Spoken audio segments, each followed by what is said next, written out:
I'm good. Did you miss me? I did a lot. A lot.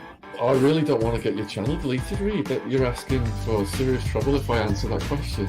Well, then stop fucking talking about us, man.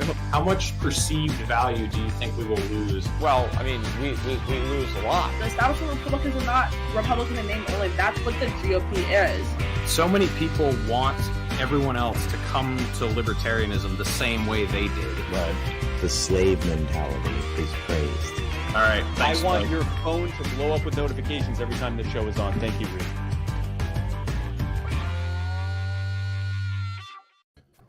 What's up, everybody? Welcome to another episode of The Naturalist Capitalist and the third meeting of the Capitalist Communion. We've got my fellow atheist, Will Bell. How you doing tonight, man? Doing fine, man. How about yourself? I'm doing pretty good. We've got the best-looking libertarian in the movement, Liam McCollum. How you doing tonight? Doing well, and your favorite Christian friend. That's right. That's right. And then we've got this guy who just kind of spat in our cereal yesterday, letting us know where we are on the priority list. Jacob, how you doing tonight, man? I'm doing all right. I mean, you know, you're my second favorite. I mean, that's still a very high prestige. Yeah, that's not bad. I guess there are a lot of atheists in the liberty movement, so I guess I should feel good I came in second place. So we got all sorts of shit going on. Actually, I should be like Trump, and every single one is my favorite at any point in time. He's my absolute favorite atheist. So we got all sorts of stuff going on. We've got Julian Assange is going to be extradited to the United States because a British court just approved that the United States extraditing him here. We've also got Trump turning on Israel suddenly, which is amazing.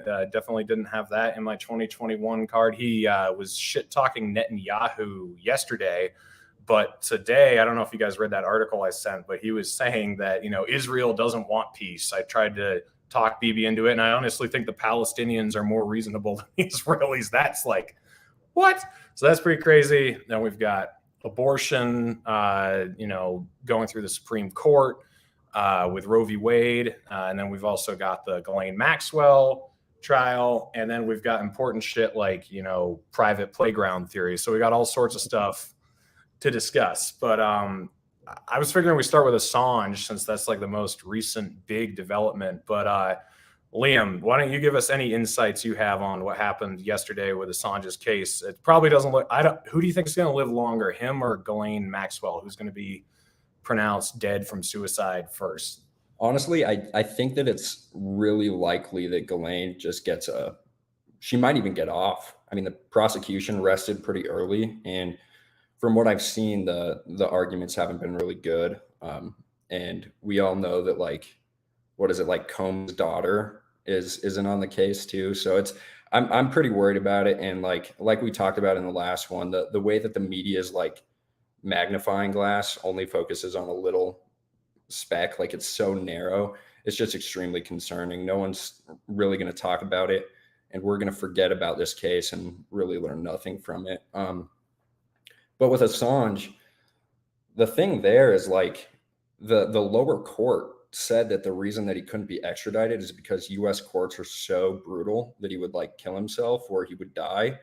And it's just very concerning that after that argument, they're now saying that he can't be extradited. I do think that it will be appealed, but I mean, I don't know if you guys saw it, but right before we got on this call, it was announced that he had a stroke the day of that case. So, I mean, he is being tortured right now, and all for being a journalist and speaking out against foreign policy of the United States. And that's just terrible. I mean, the fact that we have such a disparity between the protection of the free press as an institution, like the New York Times, Capital Free Press, is so concerning when there are actually people like Julian Assange who are guys like us who could, if they had the means, would be willing to leak information like that. I mean, it's very concerning. And the precedent, I mean, I talked to Misty Winston about this in one of my podcasts, and she believes that this really is going to be the precedent to go after journalists who speak against the United States. And they've actively talked about that in their arguments. So yeah, it's very concerning.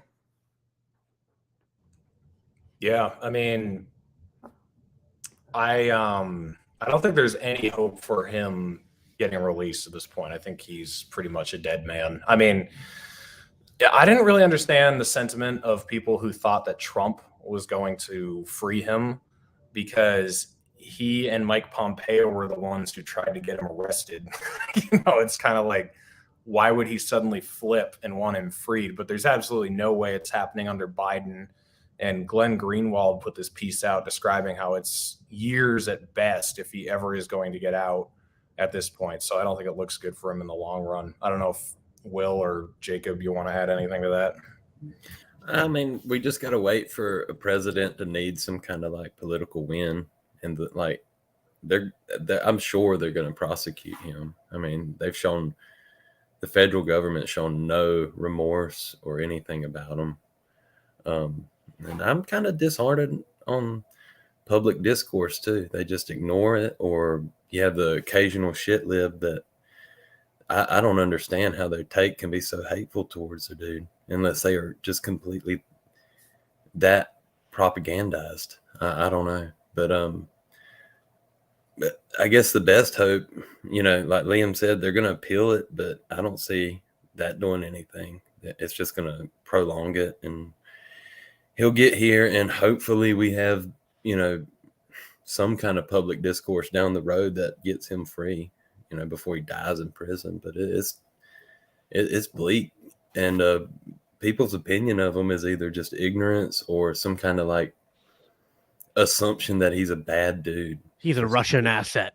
All that kind of stuff. Or just like people assume he's a rapist because they did that fake story about him, like having surprise sex with a woman years ago. That was like the original reason for his arrest or whatever, like that they justified it for. No, I'm glad everyone in our government is, completely innocent of any sexual crimes. Yeah. Yeah, that's a rather contemporary subject right there. Well, and then like most of the arguments around the case have been proved faulty. Like one of the witnesses, he testified saying that he essentially lied, and like the whole case is essentially fallen apart, but they're still going to go after him because it really doesn't matter. I think the empire really does want to use him as an example.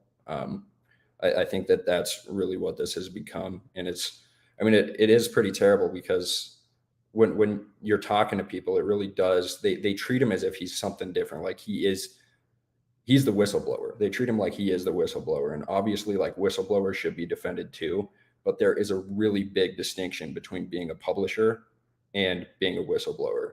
And the fact that they are totally unwilling to make those distinctions is very concerning. Yeah, absolutely. Yeah. It's scary stuff for the future of American journalism. Not that any of us have like any warm feelings towards it right now, but independent journalism has, at least in my memory, it especially what Julian Assange has been attached to, was like vital stuff that the public needed to know, and now knows. Like we all know it, but people just forget to like praise him for that kind of journalism. Yeah. I mean, it's just, it kind of puts you in a little bit of a, it's easy to be black-pilled when you look at stuff like this, because I mean, it's just like, and some people, I think are very fearful to speak out about anything because of cases like this. And I know when I got into being more involved in politics, and even just doing this podcast, I've even just had worries about like, what should I talk about or what shouldn't I talk about, and what should I even use? There was a joke going around Twitter today about what my actual name was, and that all originated because I was actually, for a while, didn't want to put my last name out there because I didn't, I was trying to protect my privacy. I eventually gave up because the internet doesn't work that way. So, we're living in we're living in a day and age where, guys like, all of us here, it's very hard to maintain privacy, but the government, of course, maintains a monopoly on all of that, which makes no sense. I mean, they're supposed to be public servants. They're supposed to hypothetically work for us. So, I mean, you would think that, anything that they do, with our quote unquote, like, all the arguments about American democracy and the Constitution is that, they operate on our consent, and they're operating based upon our permission. It's like, well, if that's the case, then if you should be able to go to them and demand transparency, but they're allowed to hide behind walls and to keep all these things hush hush and secret from us, but you know government needs to have complete access to uh all of our information, including, like, tracking transactions of over a certain amount. And I mean, it's ridiculous, and it's blatant hypocrisy, and it's just it's frustrating when you try to talk to normal people about this and they just dismiss it so easily. I mean, most conservatives I know just basically use the same old talking point that's just like, oh, he's a Russian asset and a Russian spy, and they just leave it at that. They don't bother to look into it any deeper. Yeah, I mean, like, the school I go to there, I'm getting a minor in journalism, and I looking back on it, I've hated all the classes I take because it's just so, like, I don't even know. It's just like blind trust in institutions and kind of like teaching people to defer to experts. And I didn't really know that going into it, but over time I've realized that. And I truly think that if I went to some of my classes and told people about Julian Assange, like, they would actually think that he's a Russian asset or something like that. And these people, like, if they do believe in, a free press or whatever, like, you think that they would be the biggest supporters of him, but because, like, the New York Times, the Washington Post, just, I mean, it's the corporate press. They're just following the same talking points. So I think that even the people I go to school with, like, who you would think would have an interest in defending him, wouldn't. Yeah. I've been doxxed a little bit to some point. I mean, I use my real name, so it's not that big of a deal. But I've had people, create false accusations against me and stuff like that, and then try to call me an anti-Semite or whatever. But I'm going to be interviewing Maria Farmer next weekend, and I wonder if that is going to create an entirely new target on my back, because that's actually a pretty high profile interview about a case that a lot of people don't know shit about. And it's definitely going after the power structure that you're not supposed to touch.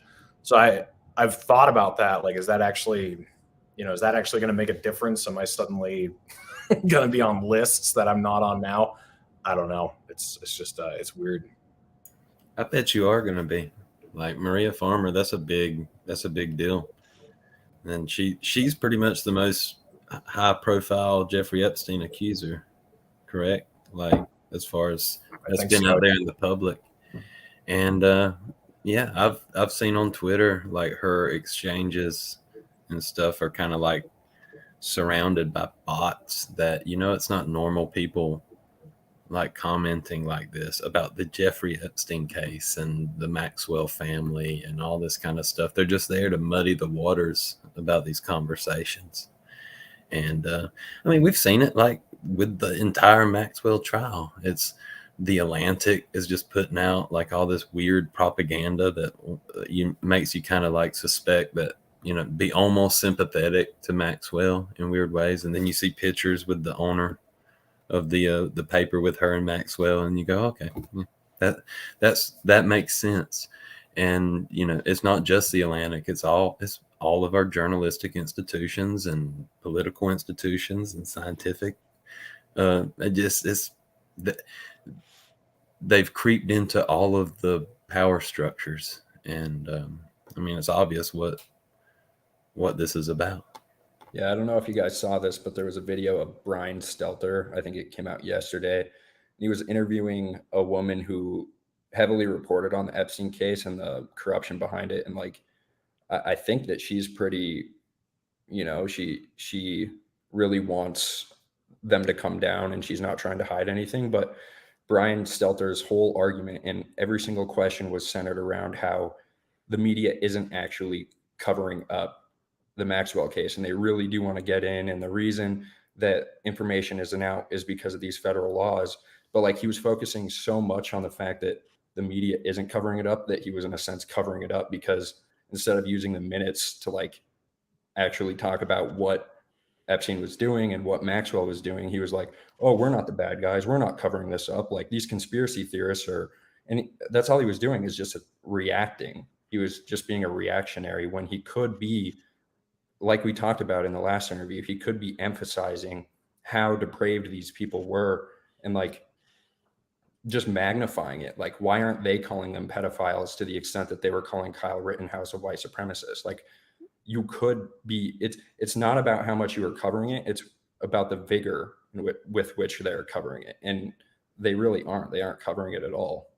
Well, and it's funny, the common accusation that gets thrown out towards libertarians when we talk about these things is, oh, they're a bunch of conspiracy theorists. And to me, it's like, what's the bigger, conspiracy that, like, all of these things that we're talking about are just completely unconnected and not a big deal, or that, like, you know what I mean? Like, or is the bigger conspiracy that the media is not talking about these things and is underplaying them to the degree that they are? Like, to me, it's just like, the fact that, because I mean, if the media was reporting on all of these things in an honest, open way, it would completely destroy any faith in the institutions that's left. Insofar as people pay attention to alternative media, they've started to lose faith in the institutions. But the people that still watch your CNN and your MSNBC or whatnot, they're still kind of believe in some kind of faith in the institution, which is just, I don't know how you can after the last, the last 3 years. And just, I mean, if you can look at the relationship between, our government and Israel and all the different ties that happen, if you can look at how deep this Epstein thing goes, and then all the connections to, politicians and different bankers and stuff, and you can just like completely let that go and be like, you know what? I still trust these people to educate my kids. Like, to be in charge of major decisions like monetary policy and dictating if I can leave my house. And I mean, it's just like, I mean, so yeah, I mean, when people throw the whole conspiracy theory, attack at us when we talk about these things, it's just like, it's a bigger conspiracy theory to pretend that they're, that all these things are not a big deal and completely unconnected, and that they have nothing to say about our institutions at all. Yeah, it's almost like these people. Go ahead, Liam. It's almost like these people are just like so afraid of questioning the things that, like, it's almost like they become really uncomfortable with the idea that these things are happening. So they kind of want to, like, they're conservatives, and that they want to like preserve the image that they have faith in, and like shaking that is so terrifying. And like, I've really tried to like question, what is the motive? Like, because when I'm talking to all of these people, they're so unwilling to even go below the surface. Like, they don't even know the connections. They haven't even heard or granted that it's possible that Epstein's connected to Mossad. Like, they haven't even like heard those arguments, because as soon as they come up, they just disregard it. And it's like, even questioning it like shakes everything they believe in. And it's not even just conservatives. I mean, I was having a conversation with my sister like a month ago, and she's very far on the left. But we were talking about a lot of different things. We had like a 2-3 hour phone call, and it was just funny because like I could move her on my arguments and get her to be like, oh yeah, this is screwed up, and the government's terrible at this, and this isn't a conspiracy theory. Here's all the evidence for why this stuff's going on, and it was like I could get her to move a little bit, but then it's like the minute you would then go be like, okay, so based on all these things, do you understand why I'm a libertarian? I understand why I'm an anarchist, and I think these systems should not be the things we advocate for to solve problems. Because it's like, I used to be with my sister at these Bernie Sanders rallies and stuff, at these left-wing rallies and stuff, because and so like the things I care about haven't changed so much. She cares about income inequality. She cares about people being locked up for victimless crimes. She cares about healthcare and people not having, access to affordable care. And it's like, I still care about all that. I just realized the government it's not only that the government isn't the solution to these problems, government's the source of these problems. And like, I'll start getting her to realize that.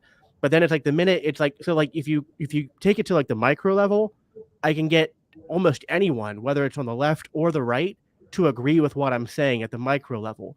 But as soon as you go from that zoomed in point and try to broaden out to be like, okay, so based on how the government's failing here, you would accept then that we should advocate for solutions that don't involve government. And then it's like mental propaganda just takes over. And it's like, oh, well, I don't know. I just, I think we can reform things and just make things a little better. It's like, how? It's like, how? When I've just demonstrated how corrupt things are, when I've just demonstrated how much these things have, failed at every single level.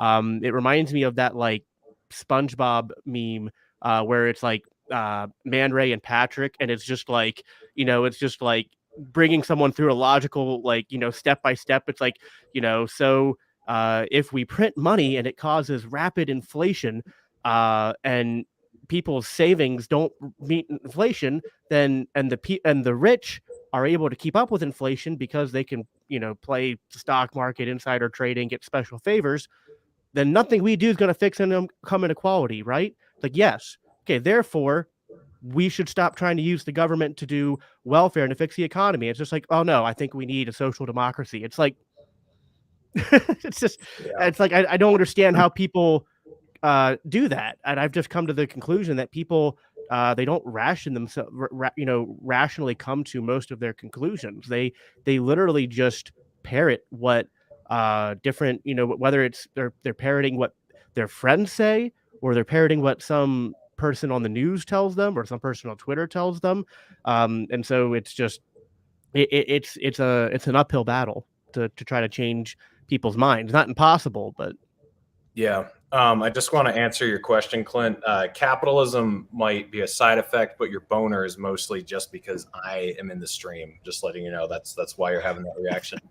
Yeah, as far as like people not looking into these conspiracy theories, or we get blamed for being conspiracy theorists or whatever, like most of this information is not that censored. I mean, they'll censor large, people like Ryan Dawson or somebody like that, but they won't like wipe all the information from the internet. Like I just typed in Epstein, Adnan Khashoggi, and a ton of results pop right up, and you can find out that this guy Adnan Khashoggi was one of the top players in the Iran-Contra affair. He was running guns for Saudi Arabia. He also worked for the Mossad, and he was one of Epstein's early clients in the 1980s. And you can find out about the rape yachts that Epstein set up for Saudi Arabia. And then you could Google Glenn Dubin and find out about the $15 million he gave to Epstein. You can find out about Les Wexner and the Mega Group, which is run by a bunch of Zionist billionaires who, just continue to push policies that favor Israel, and they financed all of Epstein's properties.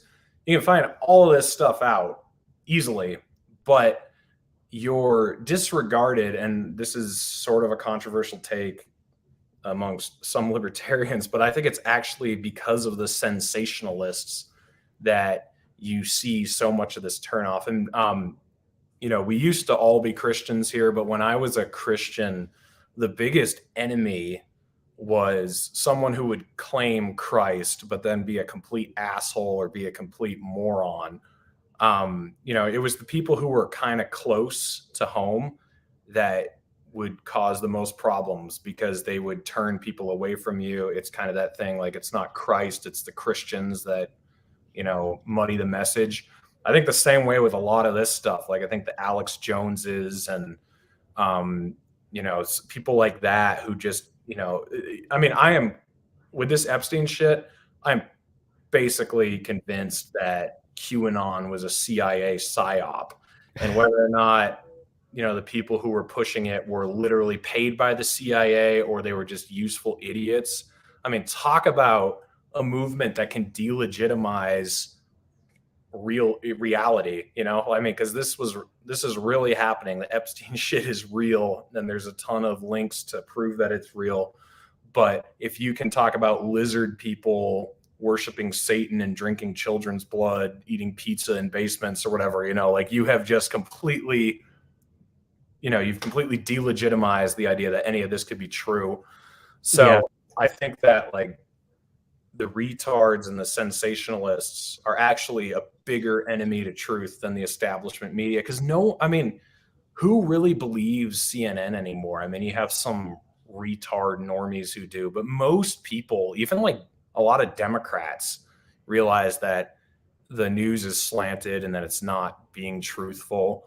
But then you have people who are going and looking for the truth, and they find InfoWars, and a lot of them get sucked into it. And so then the people who are really earnestly looking for truth and they see people talking about, interdimensional invaders or whatever, they're like, okay, this is bullshit too. It throws them off the scent of something that is like, whoa, this is actually fucked up and this is weird, and I actually want to look into this more. So I actually blame that vein of conspiracy theorists for the biggest reason why people won't, look into what's going on with this type of shit. Oh yeah, and to your point, you brought up about like use the metaphor of Christians. That's actually what the true meaning of the third commandment, "Do not take the Lord's name in vain," was about. It wasn't about people saying like God damn it, or Jesus effing Christ. It was about people who would say something in the name of God or proclaim that they were a follower of God, but then either through their actions or their words completely spit in the face of what God has instructed as far as how to live your life and how to treat your neighbor and stuff. That's the true violation of the commandment to not take the Lord's name in vain. And insofar as that applies to Christianity, I agree with you. With libertarianism, there's people I'm even friends with who I'll get upset with what they're doing, and it's hard to explain this to them because it's like it's not like in general I'm okay with shit posting and edgelording on Twitter, but there's a certain level of behavior that sometimes I feel like people don't realize is like, it's not that what you're doing is offensive to me. I'm not outraged like people in the loser brigade would be, but there's certain times where you cross the line and it's like, okay, well now it's just you could be saying things that are 100% true, but the way you're saying it, no one's going to listen to you except people that already agree with us. So it's not, entirely useful. And there's a balance there in being provocative, but sometimes people cross over it a bit too much. Or, there's people like I've had this conversation with my actual favorite atheist, Jose Galasan. He's a big proponent of agorism, which I actually like agorism, and I think agorism is a viable alternate strategy to politics. If somebody doesn't want to do politics, I think they should seriously consider, looking into agorism. I don't think everyone needs to do the same thing, but what I've told Jose is like, and I had this conversation on my show with him and James Gentleman, was like, the problem with agorism is agorists, because like 90% of them are just unbearable to talk to or to listen to. So it's like sometimes it's like bringing people into the fold is less about being right and more about like how charismatic are you, or at least how or even if you're not maybe your job isn't to persuade people, but at the very least you should represent what you brand yourself well and not give it a bad name. Yeah, this actually, that's kind of an endorsement of the Mises Caucus strategy, because the whole one of the big talking points of the Mises Caucus strategy is this party bears our name and they represent us. Yeah. So when they're off, it's really annoying and really Right. detrimental. Much more so than if the Republicans or Democrats are off, because we expect that from them. But what's his name? The guy who Weinstein, not Harvey Weinstein, the Eric Weinstein. Yeah. Put out a tweet like I saw that one. Yeah. How top libertarians support vaccines, and we support contact tracing and public. I forget what the rest of it said, but that is much more detrimental than if Lindsey Graham supports that. Like, who gives a fuck if Lindsey Graham supports it? That's what we expect him to do. When libertarians are muddying the message, that's when it actually matters. But I just thought that, paralleled with. No, it's a good parallel, and this is why sometimes like the paleo people or the Praxian post libs, and they're like, well, the LP just shouldn't exist. It's like, if that was possible, maybe. Like, I would consider, if I had a button that was like, well, the Libertarian Party just ceased to exist. Like, I don't know. I'm not saying I would press it, but I would consider it. But the problem is, like, it does exist, and it's going to be, 100 times harder to actually, like, to dissolve it and then keep another one from forming versus reforming the one that exists. And even if all the other strategies end up doing nothing, it's at least necessary damage control to make the party that bears our name actually represent our philosophy. Because until it does, it's causing active harm to everyone else's efforts. Yeah, and that's kind of why I said in the last podcast, I don't think it's necessarily inconsistent that we have people running in the GOP and the Libertarian Party, because, I mean, a lot of the stuff that we'll be promoting still has the label of libertarianism. Like, we're going to be talking about Rothbard, we're going to be talking about Mises, and the Libertarian Party is going to run a national candidate. And we don't want, like, Ron Paul, we don't want Mises, or we don't want the image of Rothbard to be tarred because they run another Joe Jorgensen. Like, if they're going to run someone, it might as well be someone like Dave Smith, so that everyone has benefited from that, and that we can continue to promote libertarianism. Joe Jorgensen should be like the worst case scenario, but unfortunately what we've had is people who endorse Hillary Clinton. I mean, it's like, listen, the unfortunate thing is that Joe Jorgensen is actually, since Harry Brown was probably the best candidate we've had. I know. Yeah. She was actually, like, she's pretty principled. She's just, like, not good at running a campaign and not, like, aware of her surroundings. It was like someone took a DeLorean, went back in time, pulled her out of, like, 1995 and dropped her off in 2020. And she had all the same talking points that just weren't resonating with anyone, but at least she wasn't an embarrassment like Johnson and Weld. I mean, so it was, I don't know if you guys have ran into anyone, like, just outside of the Libertarian Party, or just, like, while you're living your lives, who has told you that they voted for Joe Jorgensen. Like, the other day, I actually just got hired on for a new job, and someone I'm working with said that he voted for Joe Jorgensen, and it was out of nowhere. Like, I wasn't talking about politics.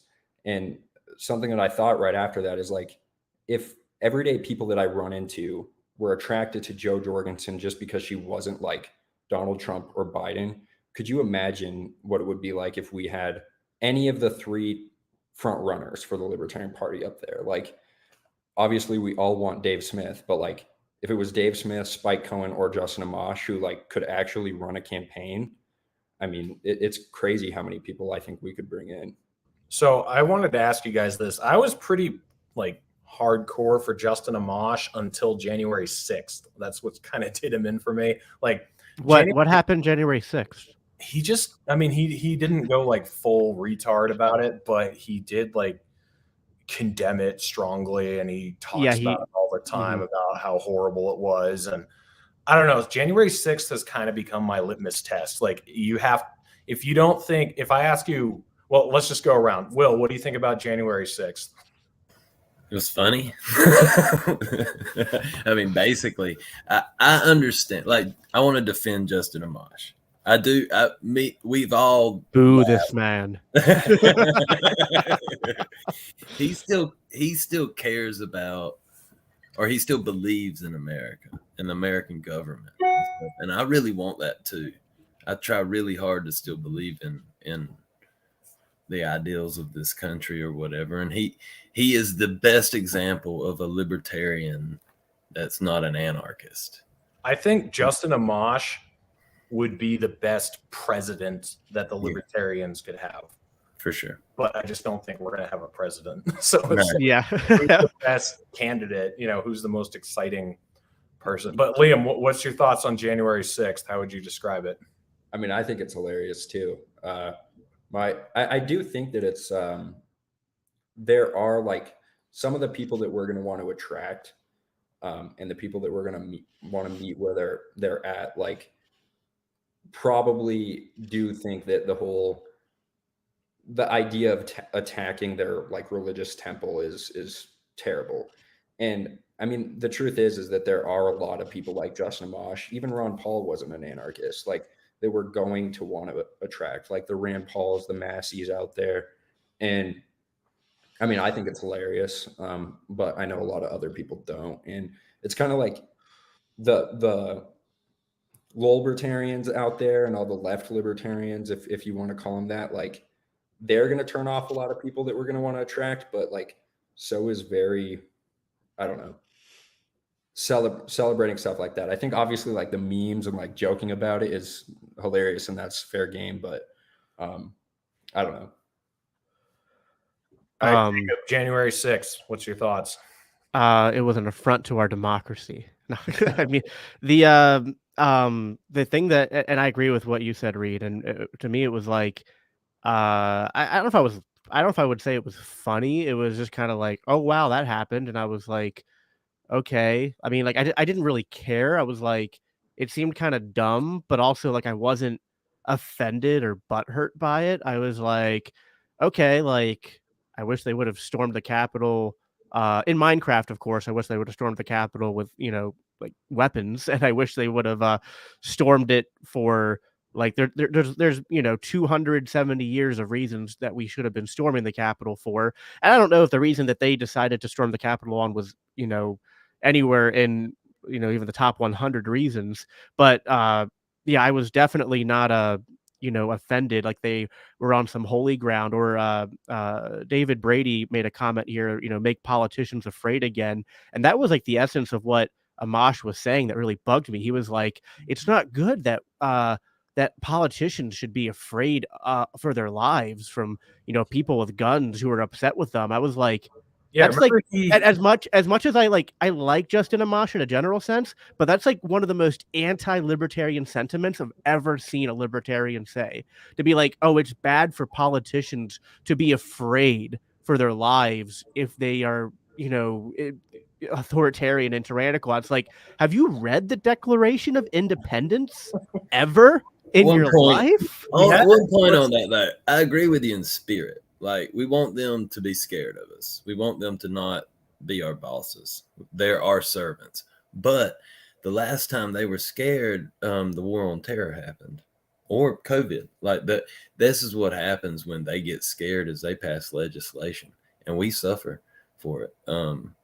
Not that I'm condemning January 6th or anything. I think it was retarded, and it literally, their reasons for doing it is just kind of not based in any kind of reality. We want our authoritarian, not your authoritarian. Yeah, I mean, exactly. So There it was was, a yeah. precursor to January 6th in Michigan. They went to the Capitol in like May or April during the lockdowns, and this is where the memes of like I need a haircut came from. And I mean, that wasn't what everyone was there for. People were upset about legitimate things, but they what's that governor's name? I'm blanking on her name.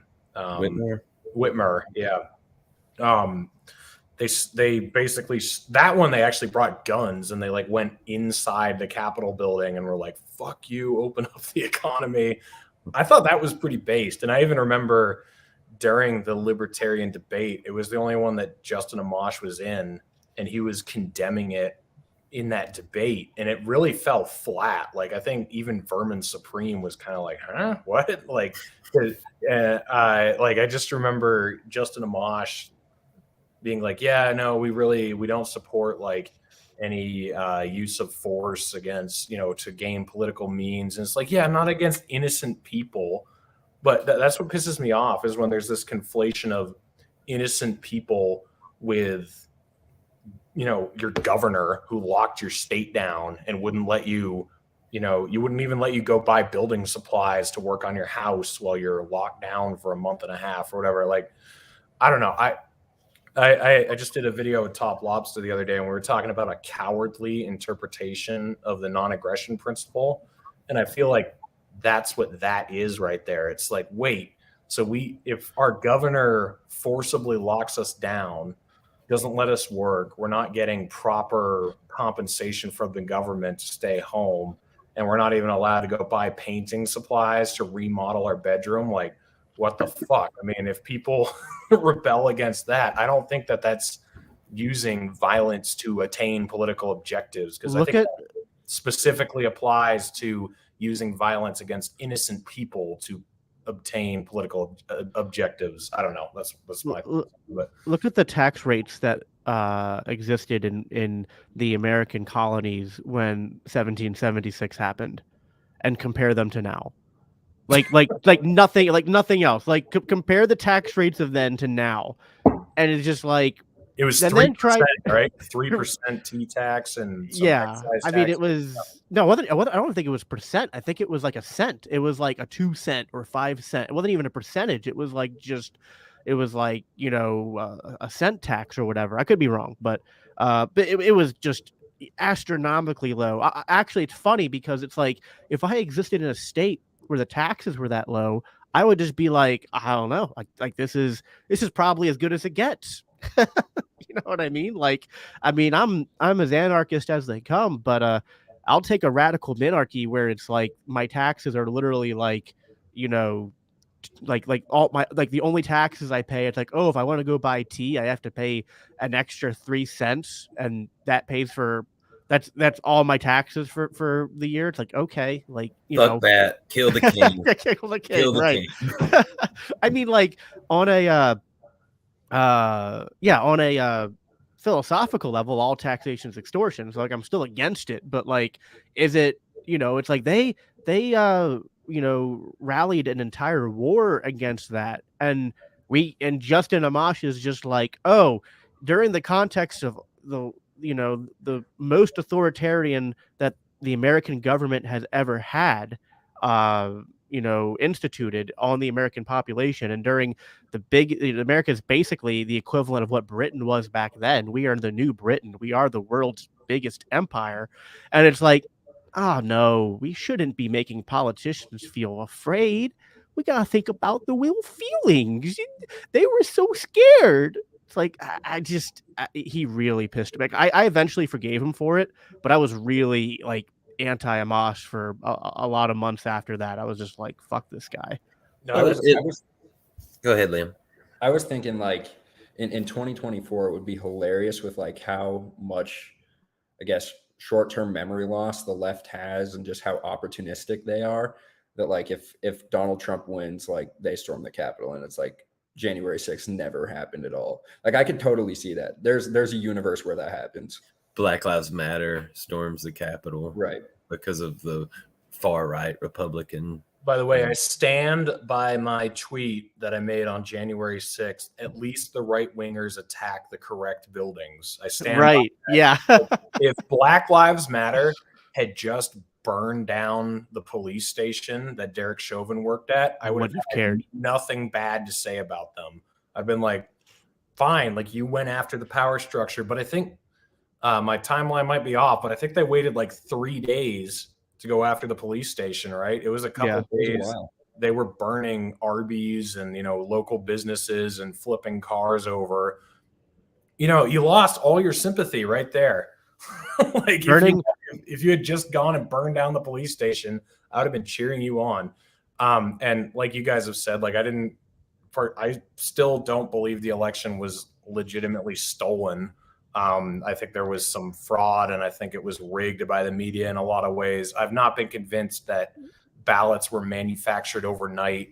I know Trump wanted that. He actually was asking governors like, hey, find me votes. You know, that should be kind of disturbing. But, you know, like I don't think it was legitimately stolen. But either way, if you did believe it was stolen and they're confirming the results at the Capitol building, storming the Capitol building is the logical conclusion, even though they weren't really storming it. They were more like, you know, there was a bit of a tussle, but then they got in there and they were taking selfies in the offices, and they were walking in between the fucking velvet ropes and everything, you know, so it wasn't a proper storming. Like if you're going to do that, at least do it correctly. But at least they were going after the right target, is all I have to say. Yeah. And as far as the election being stolen, like I agree with you. Like I don't see hard evidence for that. But what I do think people were picking up on is the same BS and fraud and like the rigging that happens in every election. Every election is basically illegitimate. But for the first time in like forever, the right was like hardcore paying attention to this stuff and trying to call it out. But I think that happens every election. But like it is just this was the time where they like finally started to pay attention to it. And so I always tell them, like, I don't choose to fight and die on that hill to tell them it wasn't. I just choose to say, okay, you're right, but here's the problem. Every election is stolen. Like that's I also want to point out, like I was researching this about a year ago when all this shit was going on. A lot of people forget that Al Gore was the vice president running against George Bush. And so Al Gore had to confirm the results for George Bush, when, in my opinion, the 2000 election was much more likely stolen than this election, because it came down to one state and it was very, very close. And Jeb Bush was the governor of Florida. And, he could have pulled strings to make things happen down there. And the voting, with all the hanging tabs or whatever, like that was much more sketchy. And Al Gore had to go against his party because there were a lot of people in the House of Representatives who were opposed to confirming Bush. Like, you can go look up the video. There are a bunch of congressmen who are against it, and I guess they needed the signature of a senator in order to actually oppose what was going on, and they couldn't get it. And I think that was similar to what happened this time around, because like even Rand Paul, he said, like, I can't vote against this confirmation. I can push for state to state changes for how the voting laws work, but it'd be unconstitutional for me to not confirm this election. But if you go back 20 years ago, Al Gore is ignoring plights of, I forget how many, but like 7 or 8 Democrat House of Representative officials who are complaining, saying this is an illegitimate election. This does not count. By the way, YouTube algorithm, I'm talking about the 2000 election right now, not the 2016 election or the 2020 election. But I don't know. It's very interesting. Like, so many people are just completely sold on this narrative, and they're acting like this type of thing has never happened, where the exact same thing happened in 2000. And I think that was a lot sketchier. Like, I'm not pretending to know who won that election, but when it comes down to one state and you're the brother of the guy who's running for president is the governor in that state, I don't know. It's a lot, it's a lot fishier than the 2020 election, in my opinion. All I know is that Raytheon wins every single election, and the American public loses every single election. I wonder what you guys think about. I think Pete tweeted this the other day. It's like, if it comes to the point where you have to use weapons you've already lost, because kind of what I see, or like what I would encourage, is just to like kind of teach the right that like we can use the states to completely avoid any situation like January 6th again. Like, just increase state power, make your governor like your effective president. Like, if we do that, we can avoid any crisis like this, because I think the biggest problem with presidential elections is the more and more power they gain is just that the race becomes more consequential. And that's why there's so much anger in this country, is because like they're starting to reach into your homes. But instead, if you can just have your governor take over the state or your legislature, then like we can avoid this entirely. Oh yeah. Well, this was an argument that I was getting into on the topic of abortion during like the Roe v. Wade stuff that was going on Twitter. And some of the law libertarians were coming after me because they were, just saying that I was shilling for the states to ban abortion. And I was like, it's not that. I mean, I'm pro-life. I would not say that I really would advocate for even, state governments or local governments to ban abortion. That's not something I would advocate for. But at the same time, I do advocate for decentralization. And it's like, every step closer to decentralization towards promoting more and more local sovereignty is the way we have to go. You know what I mean? And we have to start normalizing the idea of secession and local and more localized government, which means you might have to say, you know what, there might be people who go, I don't think that abortion should be banned. But you know what? It's better to live in a society where each individual state or locality can decide to ban abortion or not ban abortion than for us to continue to have this fight at the federal level. And that's the argument I was trying to make. Is just, to me, it's not about abortion; it's about decentralization. And but some quote unquote anarchists were confused, saying like, well, no, it's more libertarian to have a giant government that stops smaller governments from doing bad things we don't want. It's like using big government to stop small government is just not libertarian, like, ever. Like there's no way you can ever argue that using big government to stop small government is a libertarian move. That Yeah, doesn't mean that the small government is being libertarian. It just means that it's better to have more decentralized government, that even if the local governments do things we might not like, it's better to have that decentralized power than to centralize it to try to solve one individual problem that you don't like. Yeah, I Exactly. agree, except it's not libertarian, but it is constitutional, right? So maybe not necessarily with abortion, because abortion isn't a constitutional issue so much unless you can kind of make it one, but it's not explicitly a constitutional issue.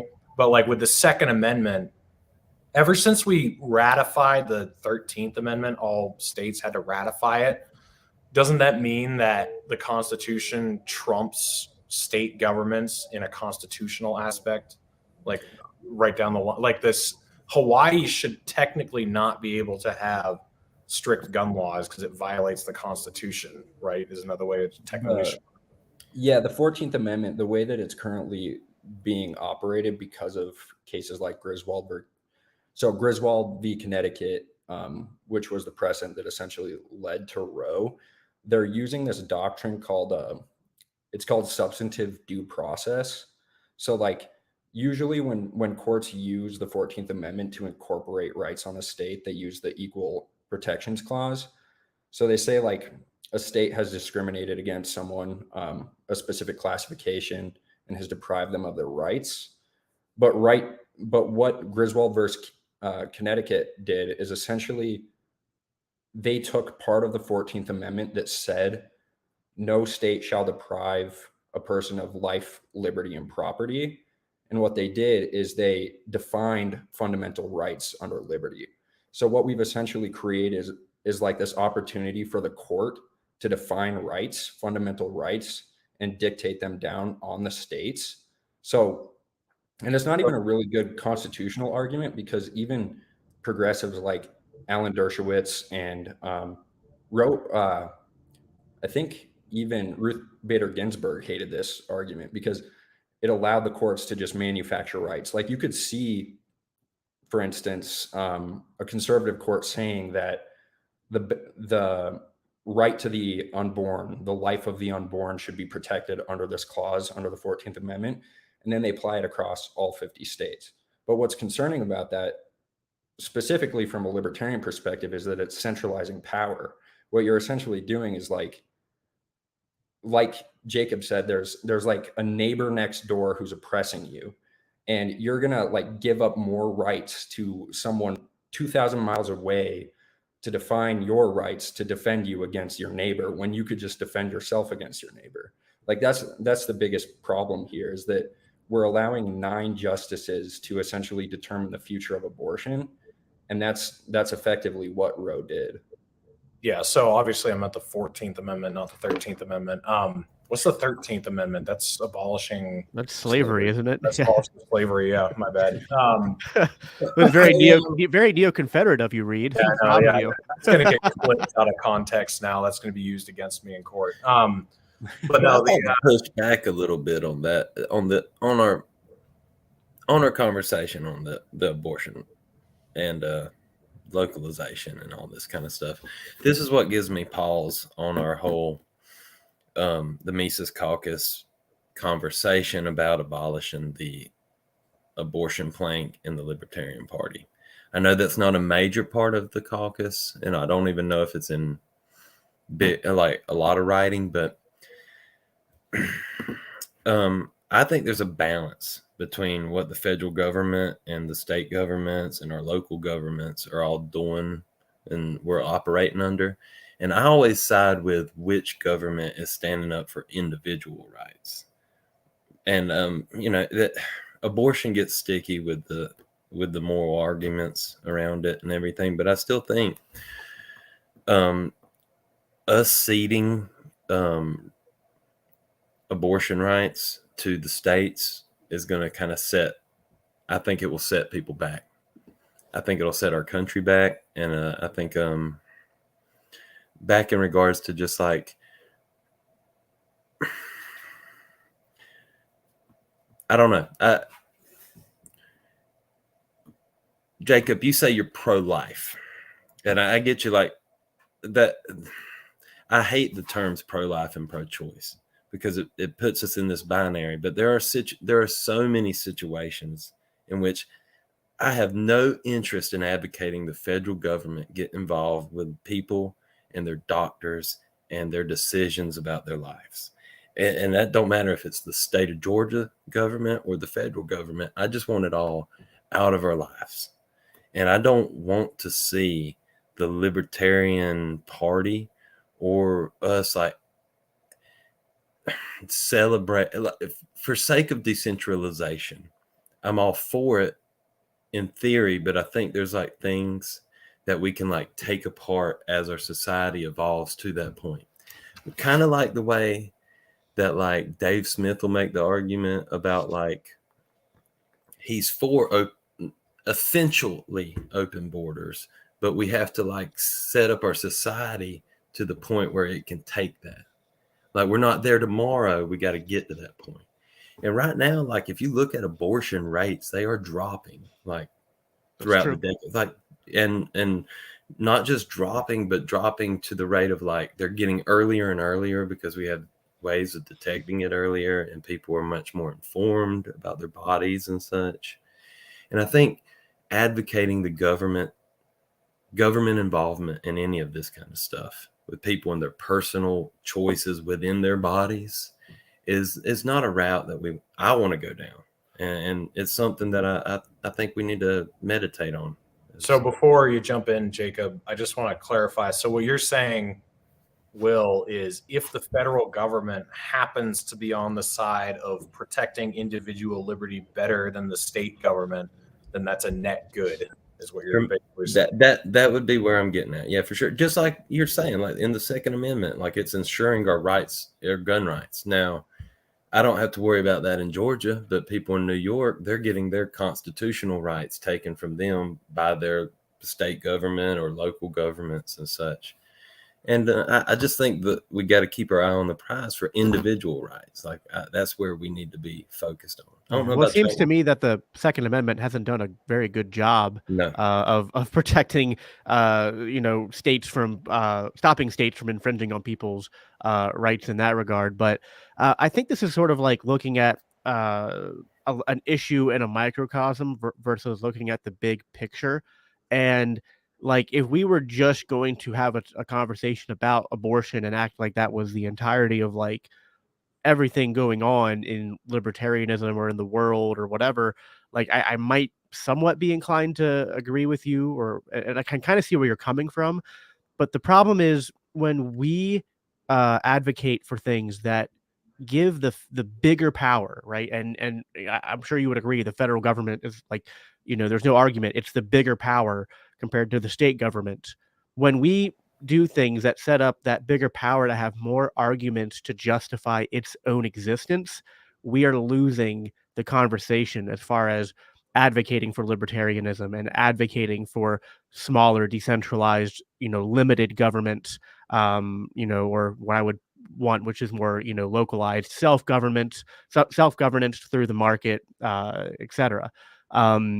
With abortion, it's one of those things where it's like, no matter what you do, like it's not perfect, right? Like there's issues on both sides. Might there be short-term sacrifices and ramifications to repealing Roe versus Wade and kicking it back to a state by state, level as far as how it gets regulated. Perhaps, and I would say even that's probable. But is it better to go back to that direction, suffer through those growing pains, and then get to a place where things get better, and then we no longer have this crutch where people are going, well, we need the federal government because without it, individual states would ban abortion and it would be a disaster. What we're doing there is not advocating for individual rights. We're advocating for the necessity of a large central power to protect individual rights, and that is, to me, the antithesis of libertarianism. So that's why I disagree with you there. I completely get your argument there, and I'm torn between my desire for decentralization and everything, and then my absolute fears of the rights that the federal government does ensure going away. It is like it's a trap that they've set. Well, and they just set it with all kind of things, not just abortion. And just a quick little follow up before Liam, you have something to say, but like it's a compromise for me too. Like it's not my ideal thing because you have to put up with the possibility of states banning abortion, and to you it's like, oh, that's an infringement. And for me, it's the opposite. It's like, oh man, there's going to be states that are abortion on demand, probably. You know what I mean? So it's like everyone in that system is like, ugh, like I don't like that. But what we do is go, okay, but like I don't live there. And if I advocate for a system where I can control them, that power goes both ways. And so it's kind of a high time preference versus low time preference analysis. I do live here and I can't move. Like, I mean, and it's not just abortion that I'm sitting here championing. It's like, we haven't got liberalism in the way that y'all have. I don't know how rural y'all are, but like, I mean, everybody that lives an urban life or whatever closer to central, y'all are tired of liberalism. Down here in South Georgia, we're still being like, we're getting it. We're 10 years behind y'all. I'm not just abortion, but like even public schools and stuff. Like, I'm not one to sit here and champion the federal rule over education and stuff. I'm with y'all completely, but I'm also like, I don't know how equipped some local governments are to set up education and stuff. But just like you say, it's a trap that the federal government sits here and builds these institutions that we're already we're relying on. And I don't know if I necessarily want to see my community go through those growing pains that rapidly. I would like to sit here surgically. I hear you. Like it's tough because like the state cripples you and then acts as the solution to you being crippled. And it's like, so like there would be short-term discomfort when you remove the state because they're like, okay, well, you remove the state and yeah, they did cripple me in the first place, but I'm crippled now. What do I do? And that would be tough. And I recognize the difficulty in that on any issue. So I understand where you're coming from. I mean, even if you want to do like say that the national government could regulate these things, the current way that Roe and Planned Parenthood v. Casey have it set up is that like the court essentially legislates when they don't have the authority to legislate. So it's like they have effectively, through this substantive due process doctrine, grabbed the power so that it could be in like 20 years that the Supreme Court has a conservative bench and mandates that abortion is illegal across the entire country.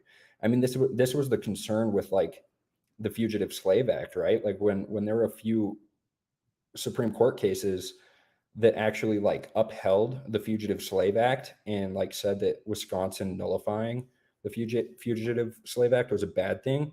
Like you've essentially taken away the check, which is the state power to nullify. And I would much rather have, I'm pro-life as well. And I would much rather have New York and California have the ability to make abortion legal than have the entire United States be able to mandate that across all 50 states. I'm very concerned, and I think even pro-choice people should be concerned about that power because what you have done is just given 9 justices the ability to like dictate rights on the entire country when they don't have that authority at all. And it's not to say that I'm in favor of like majoritarianism at the state level. It's just that I don't support 9 justices 2,000 miles away legislating morality for me. I would much rather have those people live down the block from me. And I would much rather be able to knock on their door if they're violating my rights. I get that completely, but I'm just the justices up there in DC matter to me just as much as my neighbors. I don't want anybody telling me or my other neighbors how to live. I want to build this society to a point where we, human action and our emotional evolution as a species, I feel like I put faith in as us fixing these problems. Like I said earlier, like abortion, I think it's an issue that we shouldn't be trying to solve. Not that y'all are like talking the aspect of the Supreme Court dictating it for the whole country. I get that completely, and them making the switch is something that you got to fear for sure, because it could happen. But again, I'm not so sure that it would be a positive thing for net liberty across the country.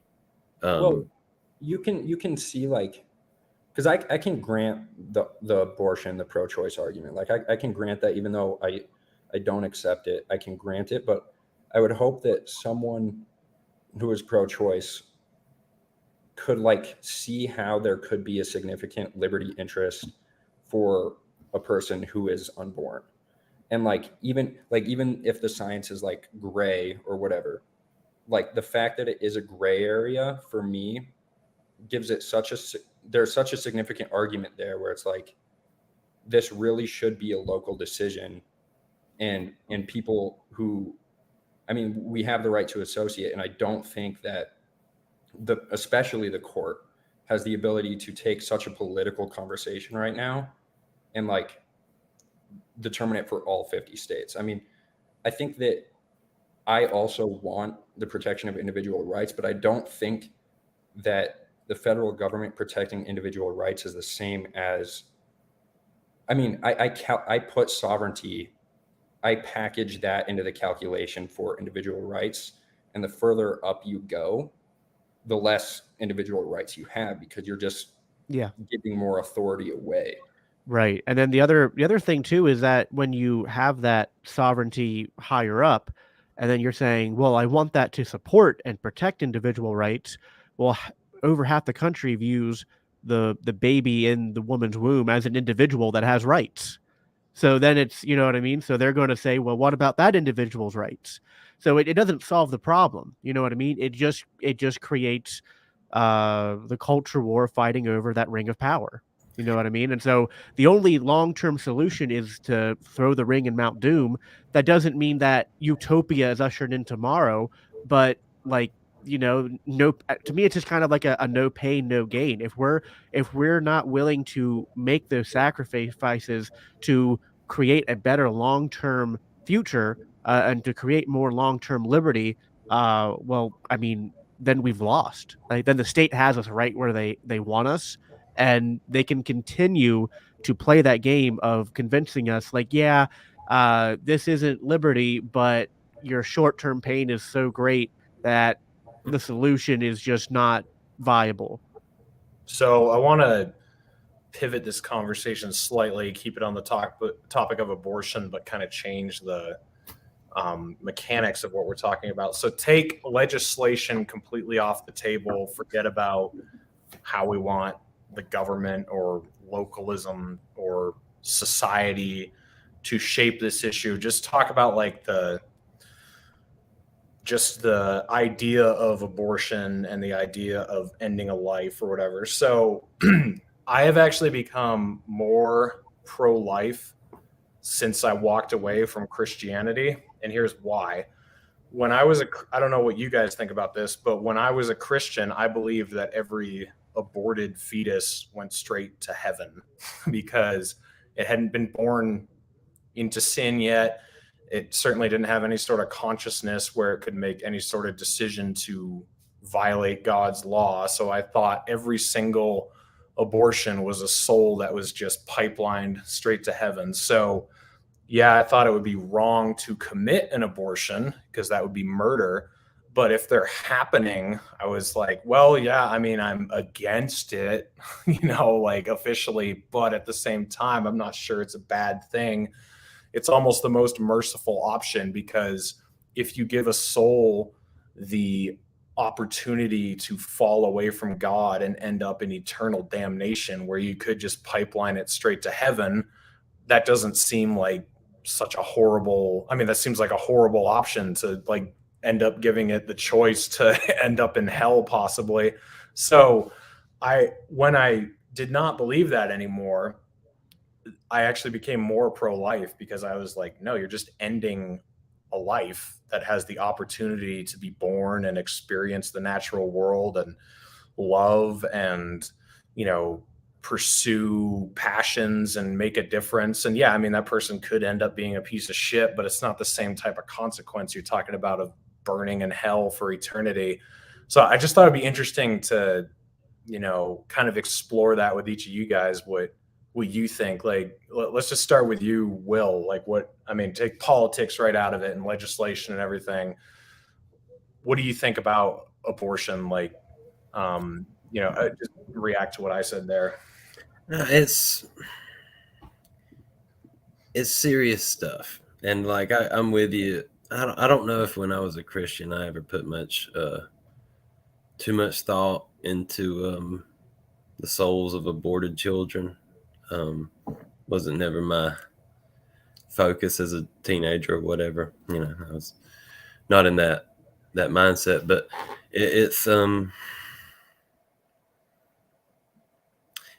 it's a heavy conversation. It's nothing that I like celebrate. Like, sometimes people that are pro-life like to think that people are pro-choice or like pro-abortion. Like, we like to see, like, we're almost celebrating abortion in some kind of way, and that's disgusting. Now, there is comedic, people that make jokes about abortion. I have before. I'm sure we all have before, just to kind of like make levity in the situation. But yeah, it's a fucking very heavy situation, and it's nothing that I think anyone serious is making these choices lightly. And as the pregnancies develop through time, I think I don't know like where you could pinpoint like when the human life begins or when the soul begins and stuff. Of course, you can make it all the way up to conception, but I don't think anybody really wants to have that conversation about like not using plan B or condoms or stuff. I think that's ridiculous. I think that just kind of like that puts us in kind of like a really weird situation. Like I was saying earlier, abortion rates are going down, and the rate of like abortions in late term are going down. Some because of legislation, but obviously because like people aren't making these decisions just lightly. If they are, a lot of it's medical situations, and in some of it's poverty situations, or even like, all the obvious horror things that people talk about, like rape and incest, which people don't want to have that conversation, but the shit fucking exists. And I don't think we want to set up. I know we're trying to take the legislation out of it, but I think it's just like, it's something that people have to like deal with. Now, I'm very agnostic on the existence of a soul and stuff. So I'm not really like the person that's here to dictate when the soul is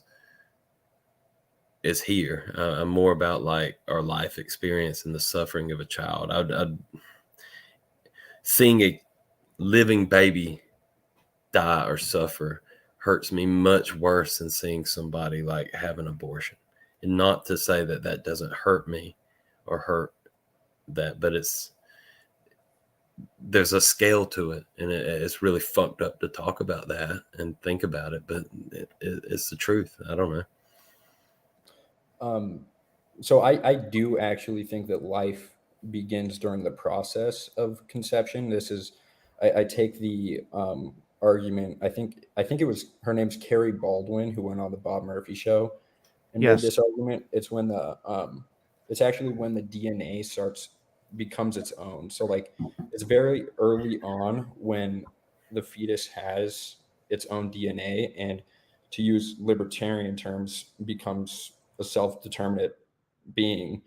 Um, so I mean, I would, and I don't know what Jacob thinks about this, but I would probably, I think I would argue that they actually are born into sin at that point, and I wouldn't want to risk that potential before they've been baptized and before the Holy Spirit has reached them. So as a Christian perspective, I think they have been born into sin by that point, and I think we would be at the same level as you are, since you now as an atheist think that like cutting it short is just ending a life.